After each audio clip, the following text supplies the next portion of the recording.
Hi, everyone. New York Times bestselling author Jamie Brumfield, and I am here today to talk to you live about the new series on Netflix called Luna Nera. And if you've watched it, let me know in the comment section below what you think of it.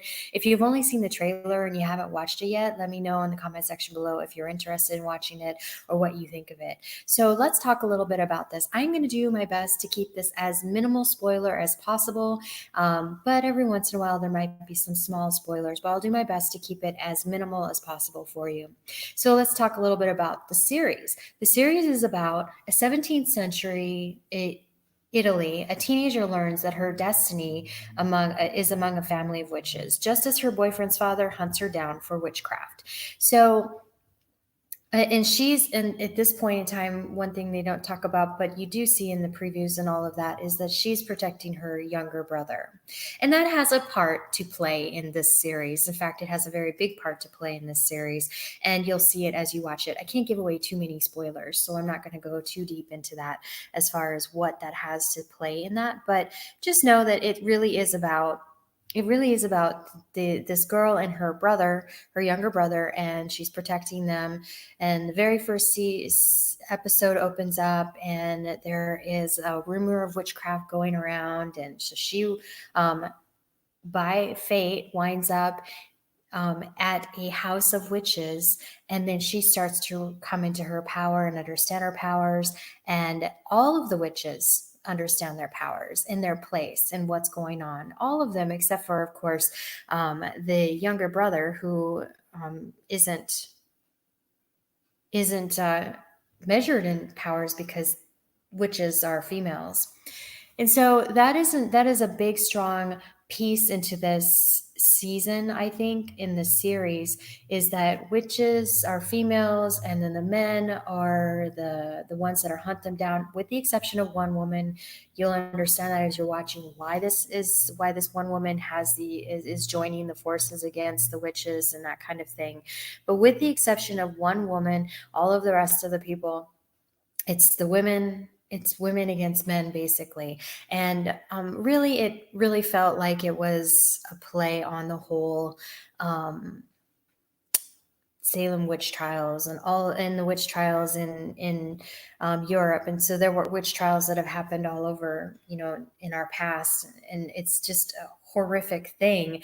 But again, it comes into play in this. I mean, you've got a group of people who are led by the belief that a religious belief that they are taking down witches and saving the good people, when you've got the witches who have done nothing wrong, or may have been perceived as doing something wrong, but they've really done nothing wrong, and they're hiding and running. And so that's how this series plays out for this first season. And so I think it is really interesting. If you like that kind of stuff, you're going to love this series. Here is the actual poster of the series when you're looking for it on Netflix. All in all, it is exactly what you would expect when you're watching it. There were some twists in there that I really actually enjoyed. And the twists you'll see as you're watching them, I can't really give those away in a non-spoiler review, but there were some twists in there. And so if you're interested in seeing some minor twist to what you're not expecting in something like this, then you're going to enjoy that. It was definitely 17th century, so you've definitely got that atmosphere. It's very dark. Cinematography is very dark. Scenes, everything else, and you really just have that feel as you're going through it. They did really good on that. There is some dubbing, you'll notice, and so you might actually feel like the words and the words, audio and voice and visual, or might not be in sync, but they actually did a really good job of that. And so I think, really honestly, you could almost, it doesn't pull you out of the scene as much as some other ones do. So it doesn't pull you out too much as you're watching it. So I really think, all in all, it was really just a great story. It was very interesting. The characters could have been more fleshed out, I think. That's usually what happens when you're watching a first season and you're looking at origin stories. A lot of times the characters can be fleshed out more. The big shock at the climax at the end, you'll understand as you're watching it. You'll be like, whoa, where did that come from? Because it just didn't feel like there was enough fleshing out of characters, I think that's where that stemmed from. So you didn't see it coming. I can tell you, I did not see this coming, and I write paranormal and twists and turns and stuff. So I normally see stuff like that coming just because I'm in that genre. I write that kind of stuff. But I didn't necessarily see this coming. And I feel that it was probably because the characters could have been more fleshed out. Other than that, I think it was really good. It was really focused on the romance between the main character and her boyfriend whose father was hunting them, and their romance. There was a lot of focus on that. There was a lot of female bonding and that kind of thing. So there was girl power. There was a lot of girl power in this show. I kind of reminiscent of The Witcher, the first season of The Witcher, when it comes to women being in power. But these women, they might have had power, but they had magical power, but they didn't have power and authority. So there's the difference, right?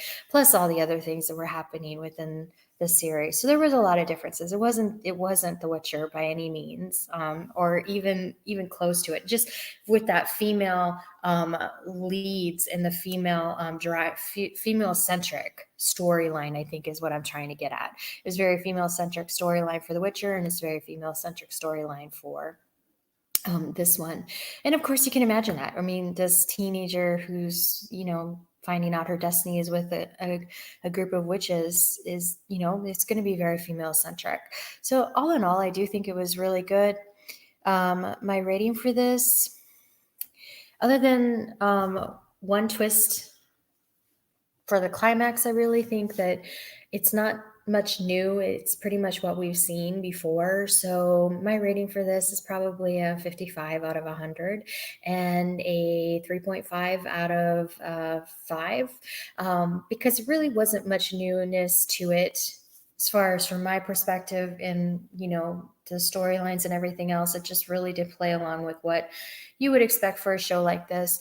The characters, if they were more fleshed out, they might have grabbed you a little bit more, pulled you into the story. And if you got endeared to the characters, then it could have created even going with a typical witch and witch hunter plot.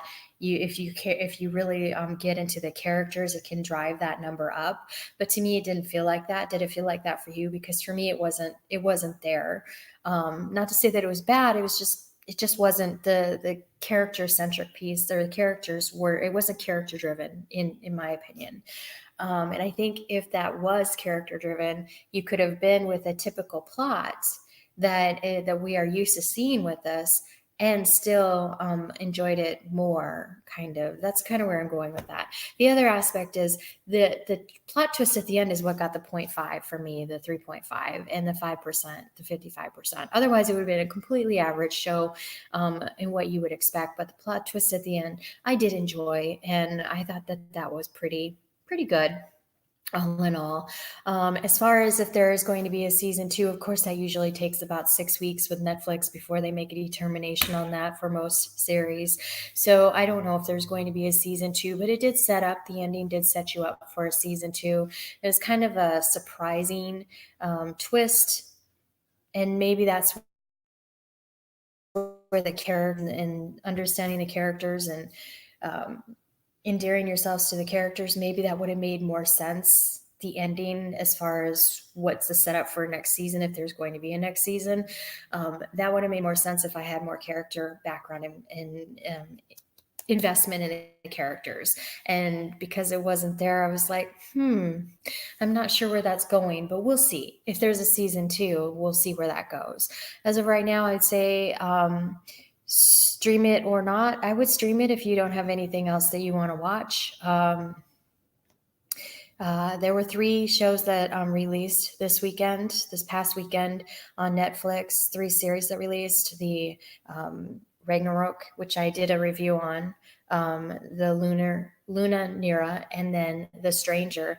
And I watched Ragnarok first, and then I watched Luna Nera. So that should tell you it rated second in comparison to the two. But if you watch that review, you'll see that. So, you know, it won out over The Stranger, which I'm now watching. Probably because of the paranormal aspect, mostly because I love paranormal. But all in all, it wasn't a bad series. It's just, did I love it? No. Did I like it? Yeah, I liked it. Did I hate it? No, I didn't hate it.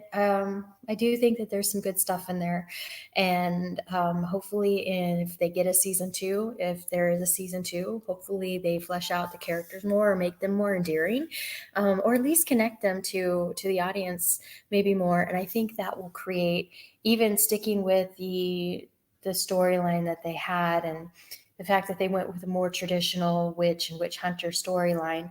I think that if you took that from that aspect plus the 17th century, it can make it a really good series if you have that endearing character aspect in there. That's just my opinion. Take it or leave it. What do you think in the comment section below? I'd love to hear your opinion on that. Have you seen it? Let me know what you thought. And if you haven't, is this review going to make you watch it or not make you watch it? And also, the other question I have for you is, if you watch it, do you agree with me, or did you see something different? Did you get a different opinion? Let's talk about it in the chat section below, in the comment section below. That's the whole point to this series, is that we talk about these shows. So let's talk about it. Let me know in the comment section below. I'll be sure to respond back to you. Thanks so much for tuning in. If you're new to the channel, please be sure to just subscribe. It's late, and I am obviously tired because my words are slurring, and I have not had a glass of wine. So if you are new to the channel, please be sure to subscribe, click the bell to get notified when new videos become available, like this video, and comment down below. Let me know your thoughts. I really appreciate that. Check out the playlist for TV shows and movie reviews. I've got a ton of them over there. If you want to check out something to binge watch, you'll find some great shows over there.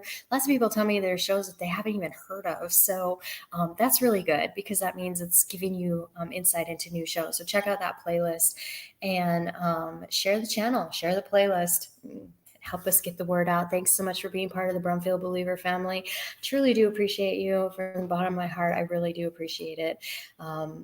Thanks so much for tuning in, and I'll see you in the next video. Bye.